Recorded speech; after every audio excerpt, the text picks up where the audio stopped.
warahmatullahi wabarakatuh. Shalom, salam sejahtera bagi kita semua. Om Swastiastu, Namo Buddhaya, dan salam kebajikan. Pada kesempatan kali ini saya dari angkatan 15 dengan NDH 34 atas nama Yofi Irfan Vivian akan membahas tema mengenai akuntabilitas. Akuntabilitas lebih mengarah pada pertanggungjawaban dalam bentuk bukti laporan kerja secara fisik yang harus diserahkan kepada pemimpin. Lalu ada istilah lain yaitu responsibilitas. Nah, itu apa? Responsibilitas ini lebih menekankan pada rasa tanggung jawab melakukan tugas tanpa adanya bukti tertulis yang diserahkan kepada pemimpin. Contoh, misalnya kita dosen, responsibilitas kita sebagai dosen yaitu mengajar mahasiswa. Lalu akuntabilitasnya adalah memberikan hasil kinerja kita sebagai bukti dalam bentuk RPP dan RPS yang kita serahkan kepada ketua kita, yaitu ketua prodi.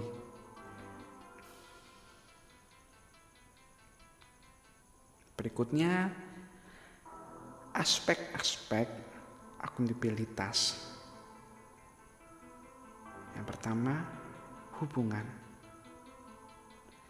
Maksudnya kita harus bertanggung jawab kepada pemimpin kita. Pemimpin kita berhak membimbing karena beliau yang memberi amanah dan tugas. Kewajiban kita adalah bertanggung jawab atas amanah yang diberikannya. Berikutnya, hasil. Tidak bisa dipungkiri bahwa akuntabilitas berorientasi pada hasil, di mana kita harus atau tanda kutip dituntut untuk menyelesaikan tugas yang diberikan. Berikutnya, laporan. Akuntabilitas memerlukan laporan-laporan yang nantinya menjadi bukti kinerja kita. Apa yang telah kita perbuat, apa yang telah kita kerjakan, itu menjadi bukti nyata, tidak hanya secara lisan, tapi fisik. Berikutnya, konsekuensi. Apa yang kita lakukan di dunia ini pasti akan menghasilkan segala sesuatu, entah itu positif maupun negatif. Nah, sama juga mengenai aspek akuntabilitas dalam konteks konsekuensi. Misalnya kita dosen membuat RPP RPS, kalau baik, mungkin kita bisa mendapatkan tambahan uang makan sama kaprodi kita, diajak makan. Atau mungkin kalau misalnya kita selalu baik atau bagus kinerja kita, pemimpin kita akan memberikan kenaikan jabatan atau pangkat atau apapun itu. Tapi yang perlu diingat, ketika dosen khususnya melakukan akuntabilitasnya dengan baik, tujuan utamanya bukan hadiah atau bonus, tapi adalah meningkatkan kualitas diri kita sebagai dosen. Yang terakhir adalah kinerja. Dari hasil laporan yang kita buat itu menjadi kinerja kita. Dari laporan tadi bisa menjadi evaluasi guna kedepannya lebih baik.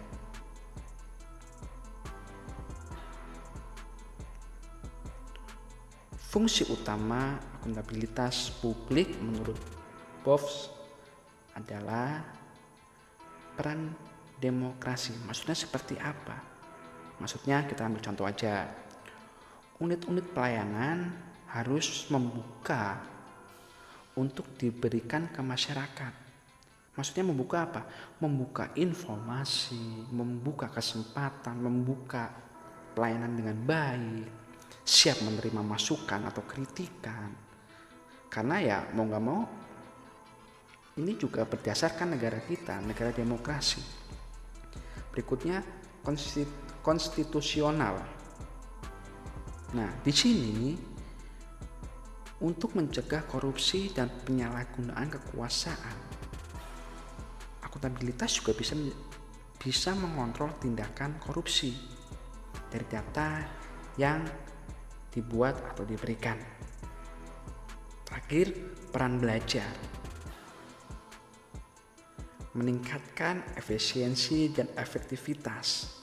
Dalam akuntabilitas ada dokumen, strategi, metode yang semuanya kita tuangkan ke dalam sebuah laporan kerja. Kalau misalnya dosen, RPP dan RPS.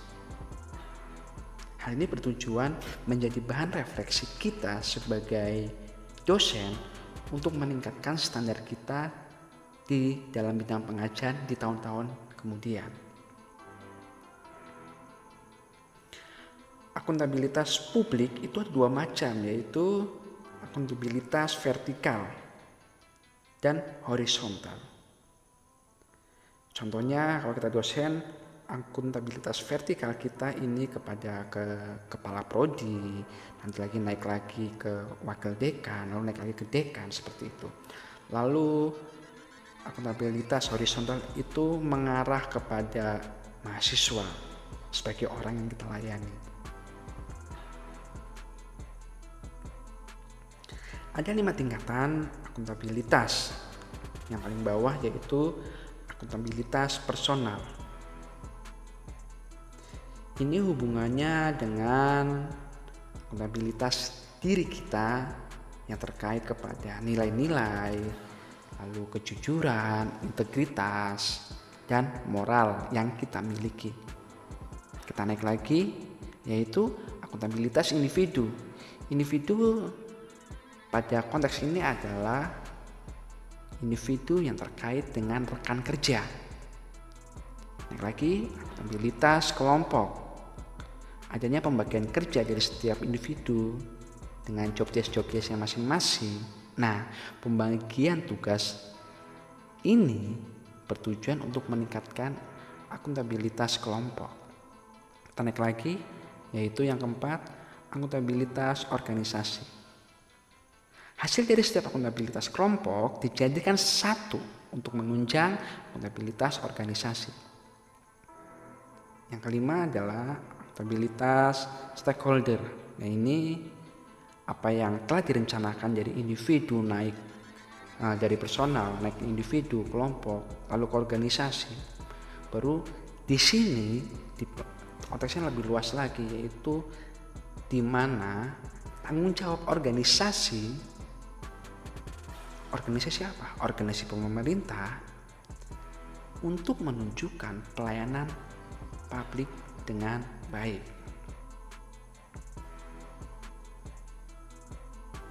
Nah, berikutnya di dalam kinerja kita adanya siklus yang harus kita buat atau kita ciptakan mengenai framework akuntabilitas. Yang pertama, menentukan tujuan. Maksudnya seperti apa? Kita harus menentukan tujuan dan tanggung jawab organisasi kita. Tanda kutip, kita membagi rencana. Lalu merencanakan. Maksudnya seperti apa merencanakan? Nah,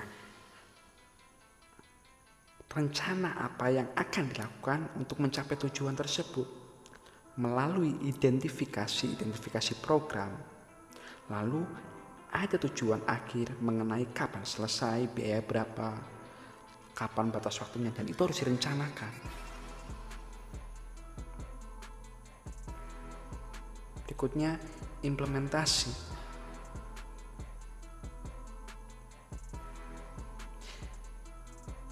Implementasi yang perlu adanya monitoring. Monitoring apa? Monitoring kemajuan. Memberikan laporan secara lengkap. Maksudnya? Nah, laporan ini dibuat oleh kita lalu diberikan ke pemimpin atau atasan kita. Terakhir, evaluasi. Memberikan evaluasi dan masukan untuk menjadi lebih baik. Apa saja yang kurang, kenapa tidak optimal. Nah, hal-hal itu diperbaiki agar ke depannya kinerja kita bisa lebih baik. Untuk menciptakan lingkungan yang akuntabel, kita harus memperhatikan nilai-nilai akuntabilitas yang mendukung organisasi. Kalau kita dosen, ya yang mendukung fakultas kita, prodi atau juga universitas kita. Nah, ada 9 nilai akuntabilitas. Yang pertama, kepemimpinan. Misalnya, jika kita menjadi dosen, jadilah dosen yang tepat waktu dalam mengajar atau memulai kelas. Dosen yang baik akan bisa menjadi contoh untuk mahasiswanya. Terus transparansi. Adanya keterbukaan, sharing indikator penilaian kepada mahasiswa agar mahasiswa tahu apa yang harus dikerjakan, apa aja yang harus diperbuat, hasil akhirnya seperti apa. Nah, berikutnya integritas. Dosen harus memiliki dan mengikuti tupoksi yang ada agar tindakan sesuai dengan tujuan dan perencanaan. Berikutnya tanggung jawab. Misalnya dosen tidak bisa datang memberikan pengajaran atau tidak bisa masuk kuliah untuk mengajar karena ada urusan. Nah, sebaiknya tetap memberikan tugas, tidak hanya menyuruh mahasiswa absen tanpa memberi tugas.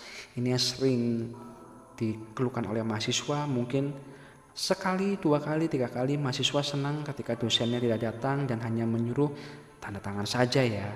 Tapi kalau udah 5 kali, 6 kali, bahkan berkali-kali, mahasiswa pun akan bertanya, saya ini bayar kuliah tapi dosen tidak pernah masuk ngajar, hanya nyuruh tanda tangan, rugi dong saya. Nah, seperti itu. Kemudian keadilan. Sebagai dosen, kita harus adil kepada semua mahasiswa. Berikutnya kepercayaan. Sebagai dosen, kita wajib memberikan keadilan bagi mahasiswa. Kok bisa? Ya, ketika kita memberikan keadilan bagi mahasiswa, rasa percaya itu di mahasiswa akan muncul.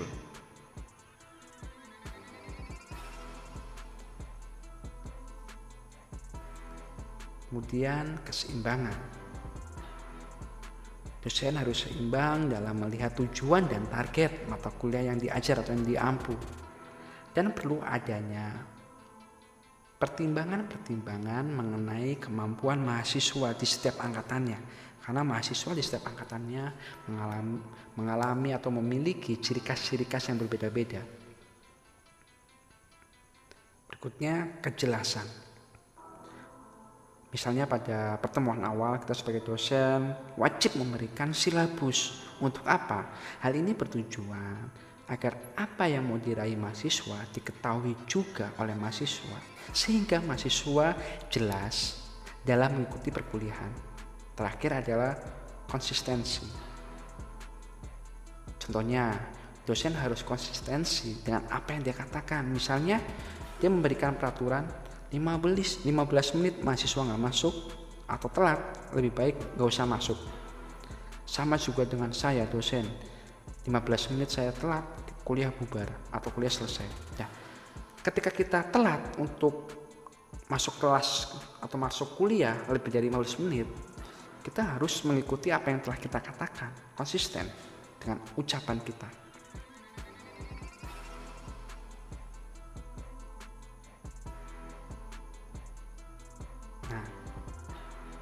Akhir kata, pemimpin kita sebagai dosen adalah pemimpin bagi mahasiswa kita. Pemimpin di sini tanda kutip, pelayan bagi mahasiswa. Harus peka dan dapat melaksanakan akselerasi untuk menyikapi permasalahan yang terjadi. Mengenai aturan visi misi harus menjadi barometer sehingga kita sebagai pemimpin memiliki tujuan yang sama dengan mahasiswa. Kredibilitas organisasi atau dosen atau pemimpin juga tergantung dari kredibilitas masing-masing individu. perlu adanya kontrol pengawasan atau monitoring dan evaluasi. Kredibilitas sebuah universitas itu dipengaruhi dari tidak hanya dari dekan, tapi dari dosen-dosennya, wakil dekan, pegawai-pegawainya, seperti itu. Jika kita merefleksikan ke diri kita, bagaimana menjadi dosen yang akuntabel. Jika kita menjadi dosen, kita wajib membuat RPP, RPS selain mengajar mahasiswa. Kita pun wajib mempertanggungjawabkan kinerja kita ke pemimpin dengan menyerahkan RPP, RPS sebagai wujud pertanggungjawaban dari dosen ke pemimpin kita. Bertanggung jawab atas tugas yang dilaksanakan juga harus komitmen seperti apa? Yaitu memberikan pelayanan yang adil kepada seluruh mahasiswa. Dan sebagai pemimpin atau sebagai dosen, kita tidak boleh menyalahgunakan jabatan kita. Apalagi kita ikut-ikutan politik praktis, itu nggak boleh. Terus kita tidak menggunakan helm di jalan raya, terus ditilang polisi. Mau apa? Saya dosen ini. Nggak seperti itu. Jadi dosen pun harus memiliki akuntabilitas tidak hanya di kampus atau di universitas, tapi di mana dia berada, memberikan teladan kepada masyarakat. Dan harus menerapkan atau mengaplikasikan ke-9 nilai akuntabilitas. Terima kasih. Itu dari saya. Assalamualaikum warahmatullahi wabarakatuh. Shalom, salam sejahtera bagi kita semua. Om Swastiastu, Namo Buddhaya, dan salam kebajikan.